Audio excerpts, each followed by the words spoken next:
An AC motor is used in this electric razor. AC motors also rotate huge radar antennas. Electric clocks, drills, mixers, electric fans.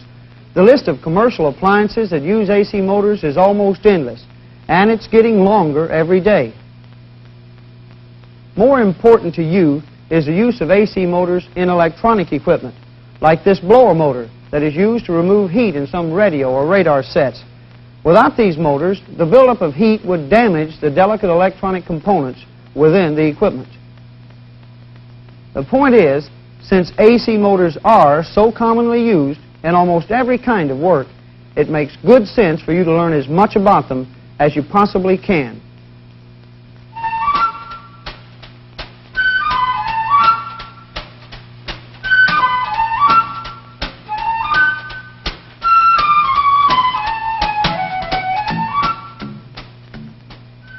There are many different types of AC motors. There are synchronous motors, repulsion motors, universal motors, and induction motors. Of these, the induction motor is probably the one most commonly used because of several reasons. Its simplicity of construction, its relative low cost, and its ruggedness. For these reasons, you will see induction motors like this one that supply only a fraction of 1 horsepower. Others will vary in size according to the job they must do. So, in this lesson on AC motors, we'll concentrate our attention on the induction motor. Once you understand its operation, it's a simple matter to understand the operation of the other types. Now, to begin our examination of the induction motor, let's take a look at how it's put together, its physical construction. Oh, don't worry about your TVI guide for a while. We'll fill it out during the review, after we finish the discussion. Bob? Okay. This is a typical induction motor disassembled. Now, as we've said, it's very, very simple. We have the 2 end bells, the stator field windings, and the rotor. Now, let's take a look at these end bells. The end bells are used to house the bearings or the mounting devices that hold the rotor shaft in place. Now, notice there are no brushes or complicated brush holding devices at all. Just simply hold the bearings. And also inside the housing, or inside the end bells, we would find the housing that contains the stator field windings. Now notice the simplicity of construction. We have the stator field windings, the iron core. Very, very rugged and very simple. Inside the stator field windings, the rotor. Let's take a look at this rotor. All right, the rotor has no commutator, no slip rings, and no wire windings. It doesn't look at all like the rotor used in DC motors, does it? Not at all. Now, this particular rotor design is called the squirrel cage rotor because it resembles the exercise cages used for pet squirrels. And like the squirrel cage, the rotor is very simple to construct. Simplicity of construction, which of course leads to lower cost of manufacture and a very rugged design, makes the induction motor a very popular one. There are no wires on the rotor to burn out, no brushes to wear, no commutator to get scratched or pitted. All in all, a pretty good motor. Of course, it's not perfect for every application. It does have certain limitations. But even so, it's used quite extensively.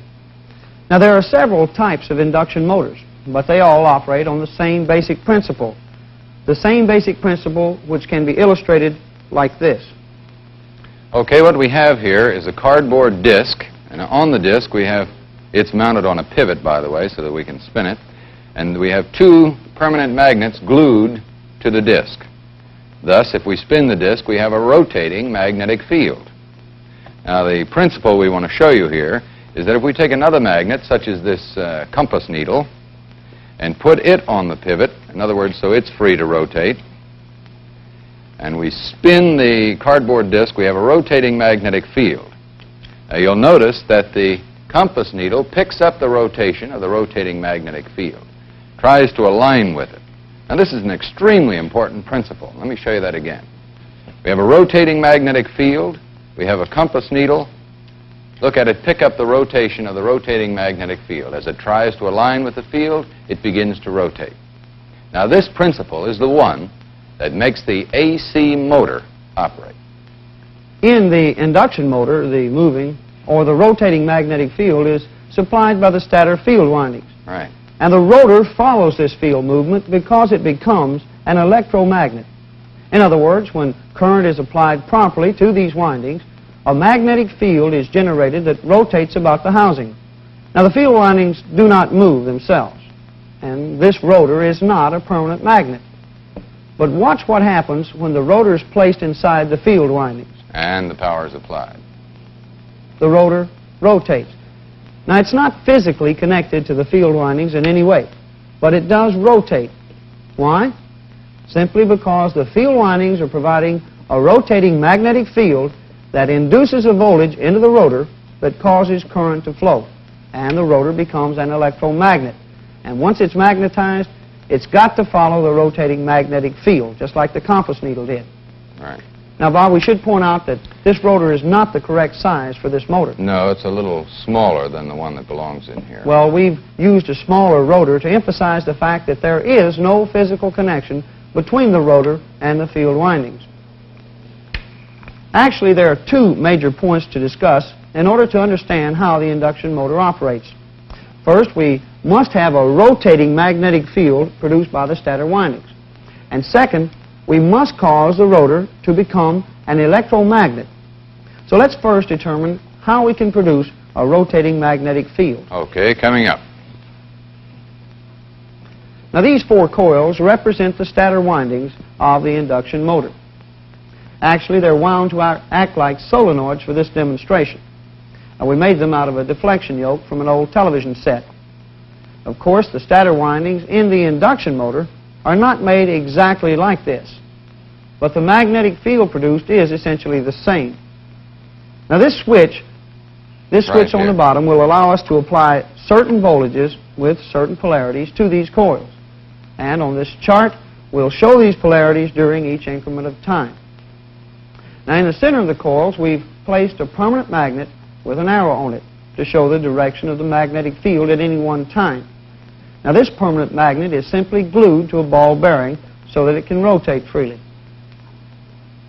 Now, the object of this demonstration is to cause this arrow, this magnet, to rotate 360 degrees by causing the magnetic field produced by these coils to rotate 360 degrees. So that you can understand exactly why this happens, let's take a look at the way these coils are wound and how the voltages will be applied. Now, actually, there are really only two coils. We'll call them L1 and L2. Now, L1 was wound something like you see it. And then the core was cut in the middle and stretched apart. Now, it's still one coil, but now it's got a gap in the middle.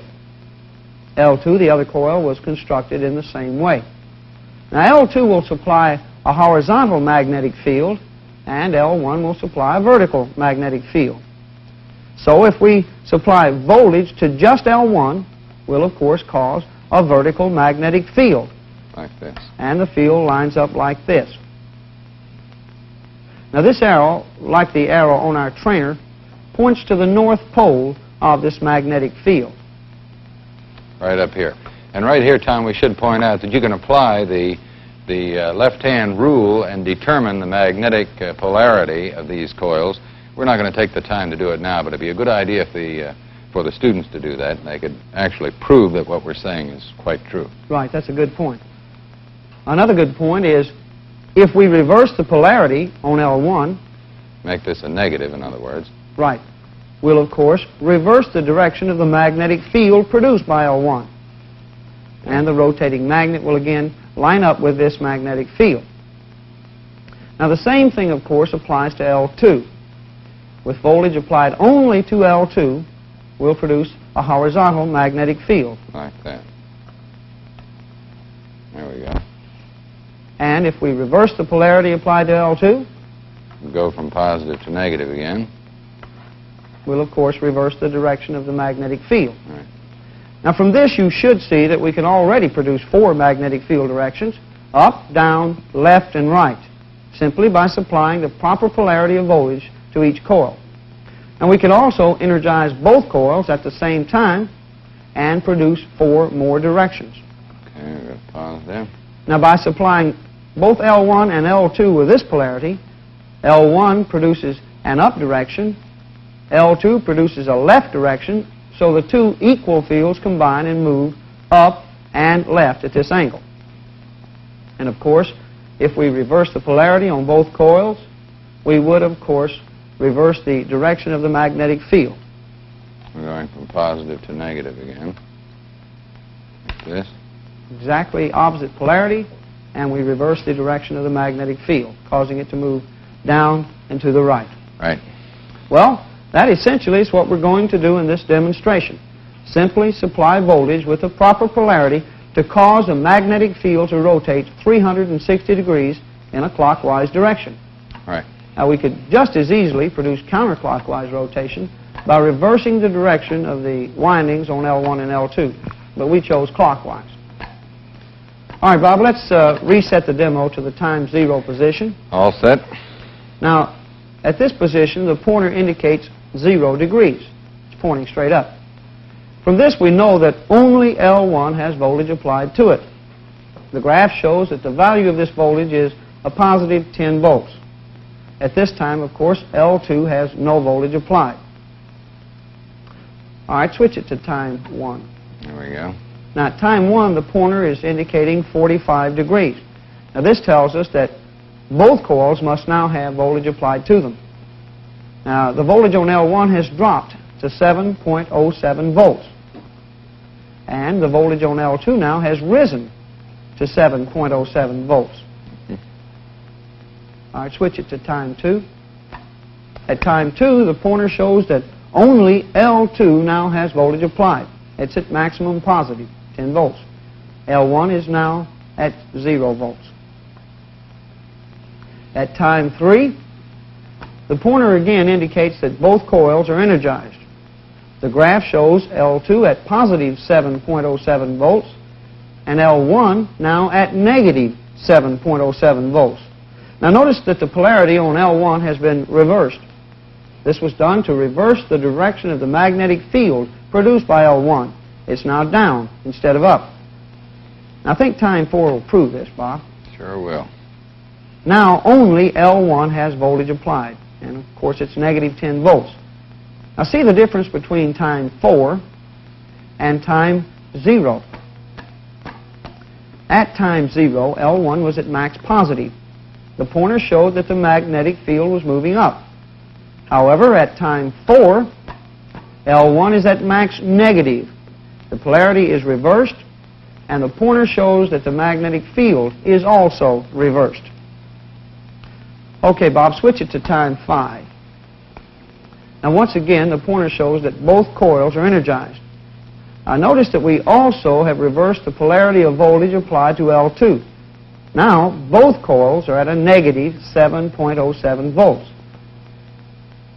At time 6, and only L2 has max negative applied. Now, L2's field has reversed as indicated by the pointer. L1 at this time has 0 volts applied. Now, at time 7, both coils energized. L2 at negative 7.07, L1 at positive 7.07. And at time 8, we're back at 0 degrees, where we started. And our voltages and polarities are also at the same values we started with.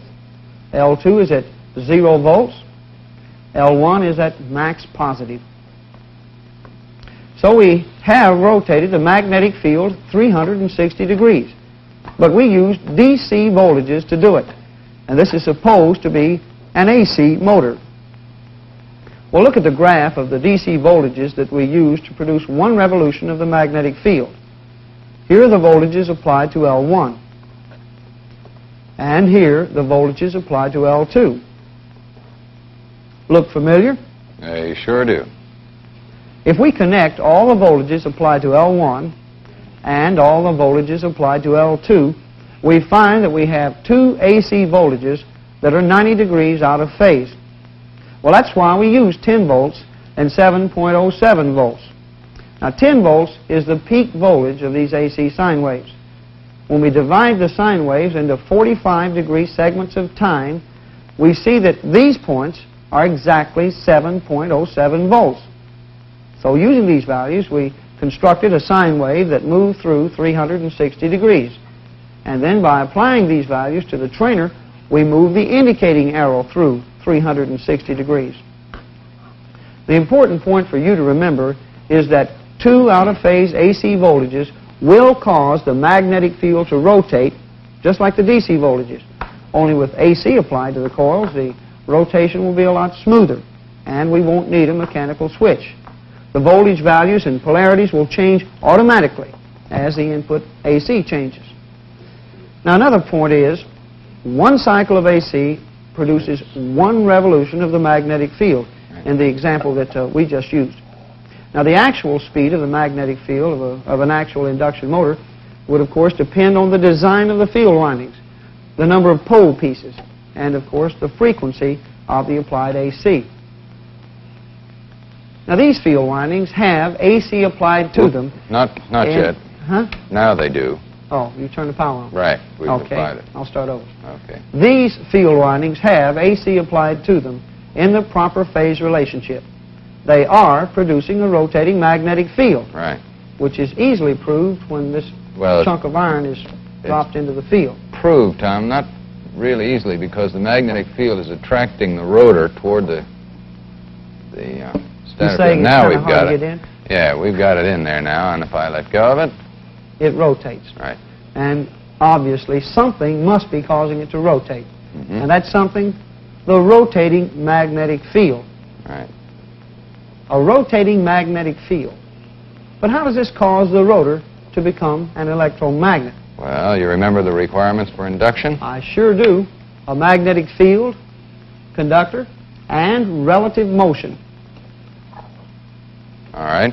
We've got a magnetic field here that's rotating about the field windings. I'm going to take the rotor out of there and prove that we have induction taking place. Now, Why don't you explain? all what right, you've I'm got going to there, do Bob? that. This is a coil of wire. The ends of the wire are connected to a resistor that is connected to the leads on our PSM6. And the object is, if we get current to flow in this loop, we'll have current flowing through this resistor, we'll get a voltage drop, and we'll read the voltage on the PSM6, okay? Okay. All right, now I'm going to take the loop of wire and place it in the field windings. Now I want you to watch the meter on the PSM6 here. Now, let me apply the juice first. You may hear a little hum being picked up by the microphone because of this magnetic field. Now, as I place this loop of wire into the field windings, like this, you'll You see, got something there. There see it the is. PSM6 indicating a voltage value. That's induced voltage, huh? That's right. That's the induced voltage from this loop. And you can see that I take the loop out, it goes away, put the loop back in. I've got to get the loop all the way down in there. There you go. Now we have the rotating magnetic field inducing a voltage into the loop, which we're reading on the PSM6. Now the important thing to realize here is that once we get current flowing in this loop, once we get a current flow in this loop of wire, we have a magnetic field established about the loop. Now this means that we'll exhibit a north pole on one side and a south pole on the other. Or in other words, we have magnetized the loop. Made right? it an electromagnet. An electromagnet, right. Now actually, the rotor is the same thing, or almost the same thing. And a rotor is made in a very, very similar way. Instead of using windings of wire, however, we use conducting ring on this end, conducting ring on this end, and they're joined together by conducting bars, these little white lines. And the reason I say conducting, sometimes they're made of copper, sometimes aluminum. This one happens to be aluminum. Now, current, as the rotating field goes around this rotor, current is caused to flow in the rotor, which sets up a magnetic field, and the rotor develops a north and a south pole. Now, once we magnetize the rotor, it has got to follow the rotating magnetic field, as you've already seen, just like that. Okay? That's it.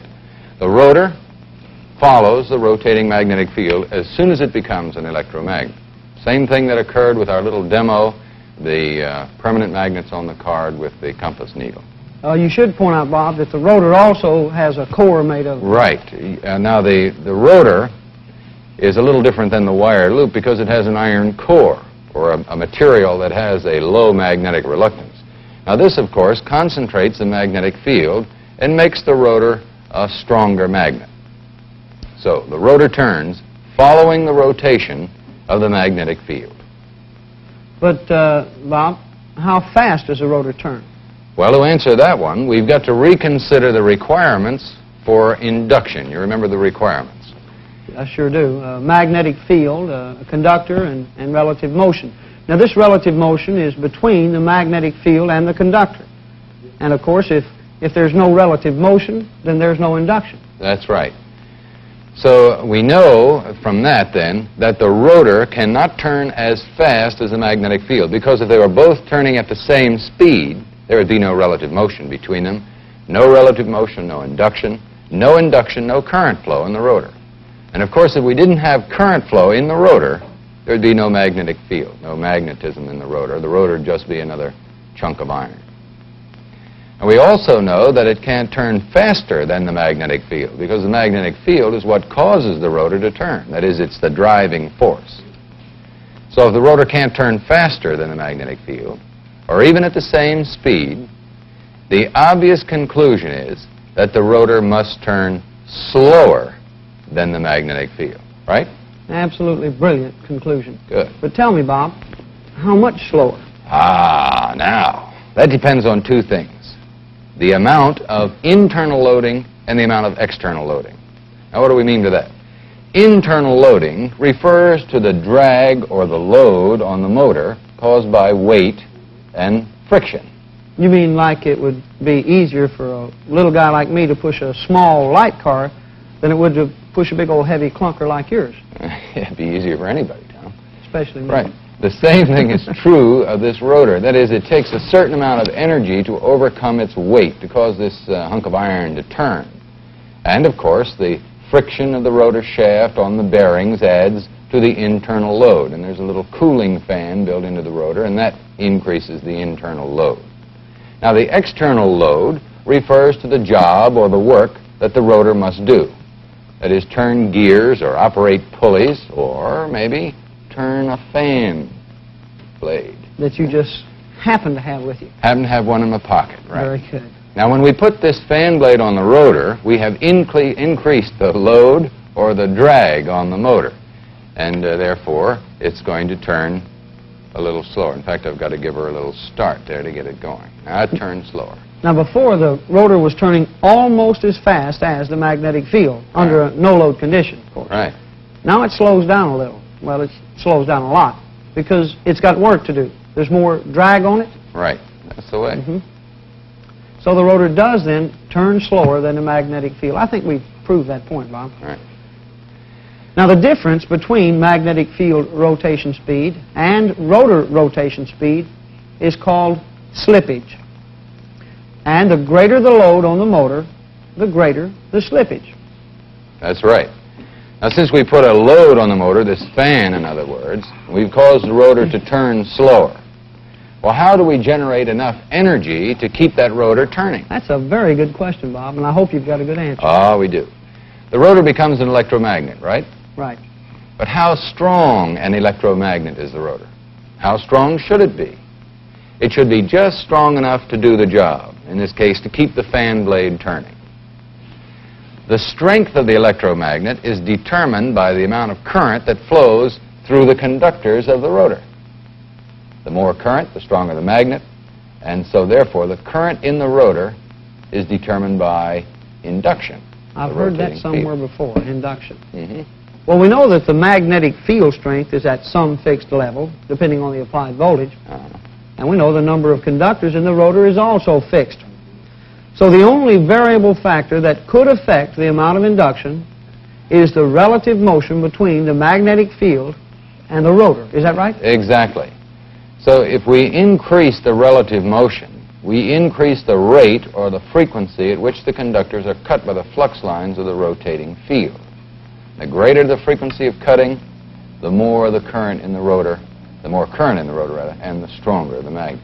Now, that's why the rotor can continue to turn the fan.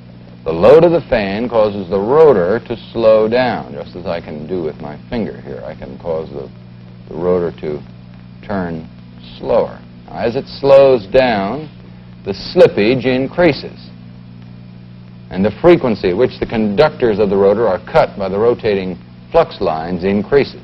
More current flows. The magnet becomes stronger and compensates for the increased load. Now, there's a limit to this. I thought there would be. For example, if I make the load on the motor too great, as I'm doing here with my fingers, it stops. But the magnetic field is still zipping around there, right? Right. Nothing slowed it down. No. So the frequency of cutting has gone way up. Now, from this, you might think that the current in the rotor, when I've got it stopped like this, has also gone way up. But that's not so. Look at this. As the frequency of cutting, which is F in this formula, as the frequency of cutting goes up, X sub L, the inductive reactance of the rotor, also goes up or increases. Now, we know if the reactance of the rotor increases, then, of course, the current in the rotor is going to have to decrease. Right. So at this high frequency of cutting, that is, when I've got it stopped, I'm holding it stopped, the reactance of the rotor becomes large enough to limit the amount of current flowing in the rotor's conductors. So too great a load will stop the rotor by increasing its reactance to a point where the current decreases. And of course, as the current decreases, the strength of the electromagnetic field decreases, the motor can no longer do its job, and it stops. Now actually, trying to operate a motor with too great a load on it will result in damage to the motor. And of course, that's why motors are rated for different loads. That's very logical. Okay? Now, this curve, which is known as a torque curve, will give you some idea of the relationship between rotor rotation speed, magnetic field rotation speed, and the turning force or torque generated by the motor. Now, with no load on the motor, the speed of the rotor is almost equal to the speed of the magnetic field. There's not all that much holding it back. But as the load is increased, as when Bob put the fan blade on, the rotor begins to slow down. The rate of cutting increases and torque increases, compensating for the added load. But at this point now, torque is maximum. Now, if the load is increased any more, as when Bob held it with his fingers, the rotor, of course, must slow down. The frequency of cutting goes way up to the point where the inductive reactance becomes large enough now to start limiting the current flow in the rotor. The strength of the electromagnet decreases, torque decreases. The motor stops and begins to overheat. Now, if left in this condition, of course, the motor will be damaged. Now, the point on this curve where the motor is designed to operate is just about, just about here. Now, this allows the load to change slightly without upsetting the stability of the motor. Right. Okay, so the rotating magnetic field then induces a voltage into the conductors of the rotor, causing it to become an electromagnet. It exhibits a north and a south pole. The rotor turns at some speed determined by the load, both internal and external load. Now, the difference in speed between the rotor and the magnetic field is called slippage. All right? That is the AC induction motor. Very good, Bob. Now, to summarize, let's complete the TVI guide. Okay, I'll take item 1, which asks you to identify the major parts of the induction motor. A, the end bells. Remember, they just hold the bearings for the motor. B is the housing and the stator windings. Very simple and very rugged.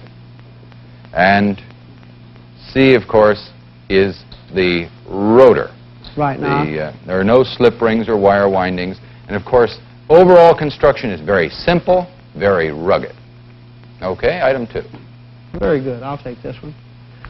The basic principle of operation of the AC induction motor is conductors placed in a rotating magnetic field will become magnetized, and if allowed to rotate, will follow the moving magnetic field, as the rotor is doing in this case.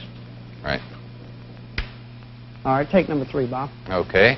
A rotating magnetic field is achieved by applying out-of-phase voltages to the stator or the field windings, which we represented on this demonstrator. Now, you should point out, Bob, that the most effective phase difference to use is 90 degrees, as we did. Right. It'll work at other phase differences. In fact, any phase difference other than 0 or 180 will give you a rotating magnetic field. But as you said, the most effective, the most efficient one is 90 degrees phase difference, and that's the one that's probably most commonly used. Right. Now, I'll take item 4. All right. Help us out. All right, item 4, the rotor acts like a magnet. Well, it actually becomes an electromagnet. Right. And follows a rotating magnetic field because of induction.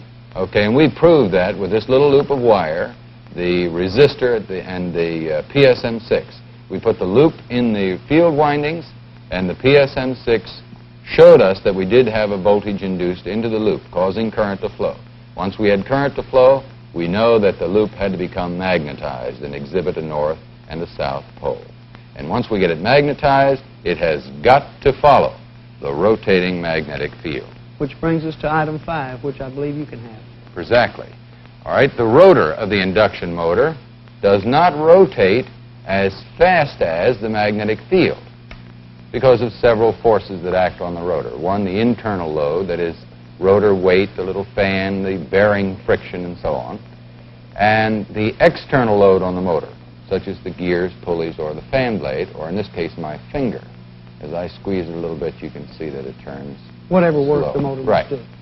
So the rotor's got to go slower than the rotating magnetic field in order to have relative motion so that it can become an electromagnet. Which brings us to item number 6 in the TVI guide, and my turn. Slippage is defined as the difference between the speed of rotation of the magnetic field and rotor rotation speed. Right. Okay. And All right, remember, item this slippage 7. is an extremely important one, Tommy, because without a difference in speed between the rotor and the rotating magnetic field, Well, we won't have an electromagnet. right, we wouldn't have relative motion, we wouldn't have induction, and the motor wouldn't work. So slippage is an extremely important aspect of the induction motor. Now, can I get item 7? I'll get it, all right? All right, you can have it. Item 7 shows you how one complete revolution of the magnetic field is accomplished by applying these out-of-phase voltages to the stator windings. Now, you can study this very, very carefully so as to fix the principle in your mind. Which And was, By the way, we might point out, Tom, and once again, that you can apply the left-hand rule to all these coils and prove precisely what we've said, right? We can develop a rotating magnetic field. I'm certainly glad you said that, a rotating magnetic field A rotating magnetic field. that induces a voltage in the rotor, causing it to become an electromagnet, Right. which will follow the rotating magnetic field. Simple And rugged. and economical. Right. The AC induction motor, because of all these facts, will be found very, very widely in your career as a technician. So study that TVI guide and learn all you can about it. I sure You will. too.